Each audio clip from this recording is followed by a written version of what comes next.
नमस्कार। आज हम कक्षा 8 विषय भूगोल पाठ 1 संसाधन का यहाँ अध्ययन करेंगे।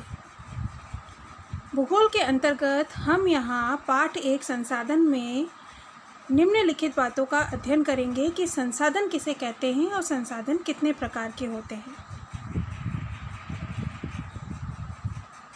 सर्वप्रथम हम यहाँ एक कहानी को पढ़ रहे हैं। मोना और राजू अपना घर साफ करने में अम्मा की मदद कर रहे थे। इन सभी चीज़ों को देखो, कपड़े, बर्तन, अनाज, कंघा, शहद की बोतल, किताबें, इनमें से प्रत्येक उपयोगी है। मोना ने कहा, इसलिए यह महत्वपूर्ण है। अम्मा ने कहा, ये संसाधन है। अम्मा ने बच्चों को यह बताया कि कपड़े, बर्तन, अनाज, कंघा, शहद जो कि उपयोगी हैं, इन्हें संसाधन कहा गया है। संसाधन क्या है? अम्मा से राजू ने पूछा। अम्मा ने बताया, प्रत्येक वस्तु जिसका उपयोग आवश्यकता को पूरा करने के लिए किया जाता है वह संसाधन है। प्रत्येक वो वस्तु जो हमारी आवश्यकताओं को पूरा करती है। आवश्यकताएं जैसे कि यहाँ पर ऊपर बताया, कपड़े, बर्तन, अनाज, कंघा, शहद, ये हमारी सब चीज़ें ज़रूरत की हैं। तो ये आवश्यकताओं को पूरा करती हैं, इसलिए इन्हें संसाधन कहा गया है। अपने चारों ओर देखिए और निरीक्षण कीजिए कि आप संसाधनों के विविध प्रकारों को पहचानने में सक्षम होंगे। आप प्यास लगने पर जल पीते हैं।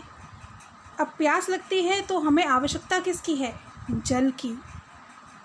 आप अपने घर में जिस विद्युत का उपयोग करते हैं, विद्युत का उपयोग, अब यहाँ पर आवश्यकता विद्युत बिजली की है। स्कूल से घर पहुँचने के लिए उपयोग किया जाने वाला रिक्शा भी एक संसाधन है। पाठ्य पुस्तकें जिनसे हम अध्ययन करते हैं वो भी एक संसाधन है। आपके पिता ने आपके लिए नाश्ता तैयार किया है। उन्होंने जिन ताज़ी सब्जियों का उपयोग किया वह भी क्या है? संसाधन है। कहने का तात्पर्य यह है कि यहाँ पर जिन जिन चीज़ों की हमें आवश्यकता उत्पन्न हो रही है उन्हें संसाधन कहा गया है। जल, विद्युत, रिक्शा, सब्जियां और पाठ्य पुस्तकें सभी में कुछ एक जैसा क्या है? उनमें से सभी वस्तुओं का उपयोग आपके द्वारा किया गया है, इसलिए वे सभी उपयोगी हैं। यहाँ हमने जिन जिन चीज़ों का उपयोग किया है वह सभी चीज़ें उपयोगी हैं। एक वस्तु अथवा पदार्थ की उपयोगिता, प्रयोजकता उसे एक संसाधन बनाती है। प्रयोग करने की आवश्यकता वही हमें एक संसाधन बनाती है। राजू अब जानना चाहता था कि कोई भी वस्तु संसाधन कैसे बनती है। अम्मा ने बच्चों को बताया, वस्तु उस समय संसाधन बनती है जब उसका कोई मूल्य होता है। इसका प्रयोग, उपयोगिता इसे मूल्य प्रदान करते हैं। सभी संसाधन मूल्यवान होते हैं। यहाँ पर जिन जिन वस्तुओं का उपयोग किया जाता है उनका उपयोगिता उसे मूल्य प्रदान करती है। देखिए, जल, विद्युत, रिक्शा, सब्जियाँ और पाठ्य पुस्तकें, इन सब की आवश्यकता जब हमें उत्पन्न हुई, जब इन्हें हमने प्रयोग में लिया तो इनके बदले हमने एक मूल्य को प्रदान किया। मूल्य का अर्थ महत्व होता है। इस मूल्य का अर्थ और महत्व होता है, कुछ संसाधनों का आर्थिक मूल्य होता है जबकि कुछ संसाधनों का आर्थिक मूल्य नहीं होता है। यहाँ पर उदाहरण दिया है, धातुओं का आर्थिक मूल्य होता है लेकिन एक मनोरम भूदृश्य का आर्थिक मूल्य नहीं होता। परंतु ये दोनों संसाधन महत्वपूर्ण हैं और मनुष्य की आवश्यकताओं को पूरा करती हैं।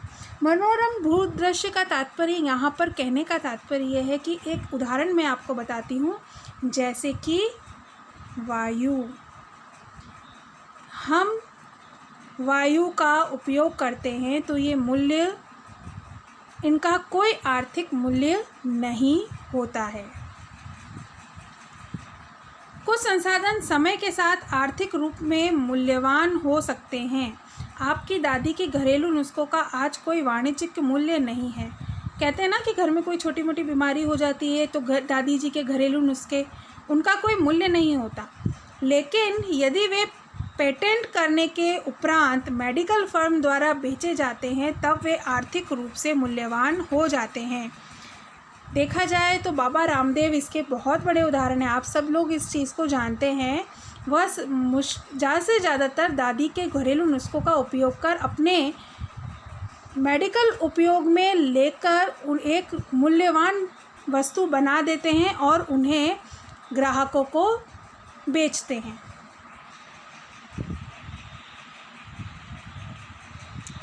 समय और प्रौद्योगिकी दो महत्वपूर्ण कारण हैं। समय और प्रौद्योगिकी का मतलब है तकनीकी क्षेत्र, जो पदार्थों को संसाधन में परिवर्तित कर सकते हैं।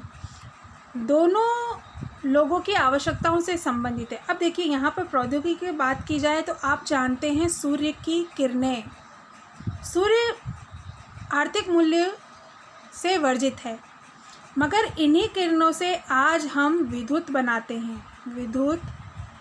हैं। तो ये एक तकनीक है, प्रौद्योगिकी है, जिसकी आवश्यकता पदार्थों को संसाधन में परिवर्तित कर देती है। दोनों लोगों की आवश्यकताओं से संबंधित है।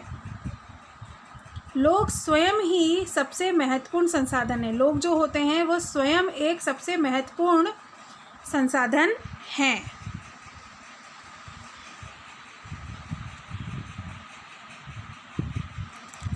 ये लोगों के विचार, ज्ञान, आविष्कार और खोज ही है। अब इन लोगों ने ही इन सब की खोज की है, जो और अधिक संसाधनों की रचना करते हैं। प्रत्येक खोज अथवा आविष्कार से बहुत से अन्य खोज एवं आविष्कार होते हैं। आग की खोज से खाना पकने की पद्धति उत्पन्न हुई, अन्य प्रक्रियाओं का चलन हुआ, जबकि पहिए के आविष्कार से परिवहन की नवीनतम विधियों का विकास हुआ। पहले जब पहिए का निर्माण हुआ था, जब आपको पता है कि बैलगाड़ी से फिर साइकिल से मोटरसाइकिल, आज चौपहिया वाहन भी सबसे ज़्यादा प्रचलित है। जल विद्युत बनाने की प्रौद्योगिकी ने तेज़ी से बहते जल से ऊर्जा उत्पन्न करके उसे एक महत्वपूर्ण संसाधन बना दिया। जैसे कि आपको पता है जल, मैंने आपको बताया था वायु, जल, ये कुछ ऐसे संसाधन हैं जो आर्थिक मूल्य नहीं है, मगर जब इनको प्रौद्योगिकी ने तेज़ी से बदलाव करके ऊर्जा के रूप में परिवर्तित किया तो यह एक महत्वपूर्ण संसाधन बन गए और मूल्य रहित संसाधन बन गए। अब हम यहाँ पढ़ेंगे संसाधनों के प्रकार। सामान्यतः संसाधनों को प्राकृतिक, मानव निर्मित और मानव में वर्गित किया है। यहाँ पर संसाधनों को 3 भागों में विभाजित किया गया है। प्राकृतिक संसाधन, जो संसाधन प्रकृति से प्राप्त होते हैं, अधिक संशोधन के बिना उपयोग में लाए जाते हैं, वे प्राकृतिक संसाधन होते हैं। यहाँ जो प्रकृति से प्राप्त हैं और जिनमें किसी भी प्रकार का कोई संशोधन नहीं किया गया है, जैसे कि मैंने आपको पहले भी बताया था, वायु, हम सांस लेते हैं, नदियाँ और झीलों का जल, मिट्टी, खनिज, सभी प्राकृतिक संसाधन हैं। इन संसाधनों में से बहुत से प्रकृति के निःशुल्क उपहार हैं और सीधे ही उपयोग में लाए जा सकते हैं। कुछ परिस्थितियों में प्राकृतिक संसाधन का सबसे अच्छी तरह से उपयोग करने के लिए औजार और प्रौद्योगिकी की आवश्यकता होती है। यहाँ पर कुछ प्राकृतिक संसाधन ऐसे हैं जिनको उपयोग में लाने के लिए हमें औजार और तकनीकी की आवश्यकता होती है। प्राकृतिक संसाधनों को 2 भागों में बांटा है, और अनवकरणीय, 2 भागों में बांटा गया है। अब पहले यहाँ पर हम करेंगे नवकरणीय संसाधन। नवकरणीय संसाधन वे संसाधन हैं जो शीघ्रता से नवीनीकृत अथवा पुनः पूरित हो जाते हैं, जिनमें से कुछ तो सीमित हैं और उन पर मानवीय क्रियाओं का प्रभाव नहीं होता, जैसे कि सौर और पवन ऊर्जा।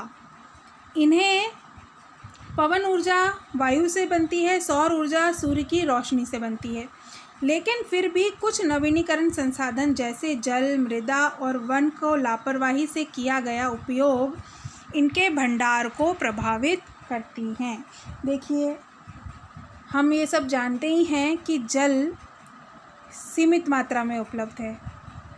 मृदा से मिट्टी उपजाऊ मिट्टी मिलना आज की तारीख में बहुत मुश्किल है, क्योंकि खेती के लिए सबसे ज़्यादा उपयोगी उपजाऊ मिट्टी होती है।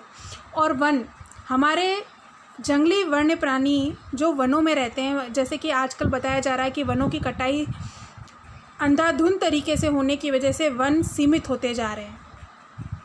अब ये भंडार इसलिए प्रभावित हो रहे हैं क्योंकि अगर इनका उपयोग अधिक से अधिक किया जाए तो यह समाप्ति की कगार पर है, और जिससे प्राकृतिक असंतुलन होना बहुत ही नुकसानदायक है।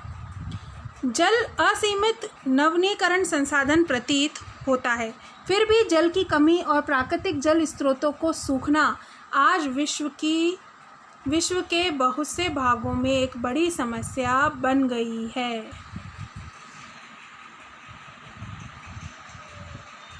इनके उपयोग करके भंडार और प्रभावित कर सकते हैं। जल असीमित नवीनीकरण संसाधन प्रतीत होता है, ये तो मैंने आपको पहले ही पढ़ा दिया है। अब दूसरा हम यहाँ पर पढ़ेंगे अनवीनीकरण संसाधन। वे संसाधन जिनका भंडार सीमित है, भंडार के एक बार समाप्त होने के बाद उनके नवीनीकृत एवं पुनः पूरित होने में हजारों वर्ष लग जाते हैं।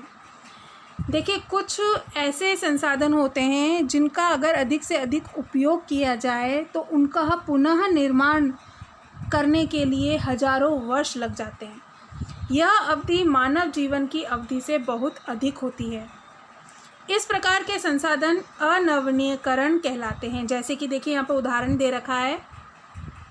अनवीकरणीय जो हैं वो हैं कोयला, पेट्रोलियम, प्राकृतिक गैस। इन्हें हम किसी भी रूप में परिवर्तित नहीं कर सकते। ये संसाधन वे संसाधन होते हैं, जैसा हमें प्राप्त होते हैं उन्हीं में हम इनका उपयोग करते हैं। प्राकृतिक संसाधनों का वितरण भूभाग, जलवायु, ऊंचाई जैसे अनेक भौतिक कारणों पर निर्भर करता है। पृथ्वी पर इन कारकों की विभिन्नता होने के कारण संसाधनों का वितरण भी असमान है। कहने का तात्पर्य यह है कि पृथ्वी पर ये सभी कारक जितने भी हैं यह एक स्थान पर या हर जगह नहीं पाए जाते। ये कुछ सीमित भूभाग पर ही पाए जाते हैं, या सीमित जलवायु के क्षेत्रों में या ऊंचाई के क्षेत्रों में पाए जाते हैं। इसके कारण इसकी विभिन्नता इतनी है कि हर जगह इनका वितरण असमान रूप से होता है। आपको मैं एक उदाहरण बताती हूँ कि प्राकृतिक गैस पेट्रोलियम, कई देशों में तो पेट्रोलियम इतनी मात्रा में है कि वहाँ पानी महंगा है और पेट्रोल सस्ता है। और हमारे देश में देखा जाए तो पेट्रोल के दाम बढ़ते चले जा रहे हैं। मानव निर्मित संसाधन। अब यहाँ हम दूसरे जो संसाधन के बारे में पढ़ेंगे। प्राकृतिक संसाधन हम पढ़ चुके हैं, अब मानव निर्मित, मानव के द्वारा बनाए गए कुछ संसाधन हैं। कभी कभी प्राकृतिक पदार्थ तब संसाधन बन जाते हैं जब उनका मूल रूप बदल दिया जाता है। लोहा अयस्क उस समय तक संसाधन नहीं था जब वो लोगों ने लोहा बनाना नहीं सीखा था। लोग प्राकृतिक संसाधनों का उपयोग पुल, सड़क, मशीन, वाहन बनाने में करते हैं, जो मानव निर्मित संसाधन के नाम से जाना जाता है। अब जैसे कि लोहा आप जानते ही हैं, आजकल पुल, सड़क, मशीन, यहाँ तक कि हमारे घर के अंदर भी लोहे का बहुत बड़ा उपयोग होता है। प्रौद्योगिकी भी एक मानव निर्मित संसाधन है। प्रौद्योगिकी, तकनीकी क्षेत्र भी एक मानव के द्वारा ही दिया गया संसाधन है। इसलिए हम जैसे लोग प्राकृतिक संसाधनों का उपयोग करके मानव निर्मित संसाधन बनाते हैं। मोना ने समझाते हुए कहा, हाँ। राजू ने स्वीकृति में हाथ हिलाया। मोना ने उसे समझाया था कि प्राकृतिक संसाधनों का उपयोग करके मानव निर्मित संसाधन ही मनाते हैं। आज के लिए हम इतना ही पढ़ेंगे। मानव के द्वारा जो संसाधन है, मानवीय संसाधन को हम नेक्स्ट वीडियो में अध्ययन करेंगे। आज का गृह कार्य है संसाधन किसे कहते हैं और संसाधन कितने प्रकार के होते हैं। इन दोनों प्रश्नों का उत्तर इस वीडियो में आपको अच्छे से मिल जाएगा। आप इसे अपने नोटबुक में नोट डाउन करें। आपने ये वीडियो पढ़ा, समझा, उसके लिए बहुत बहुत धन्यवाद।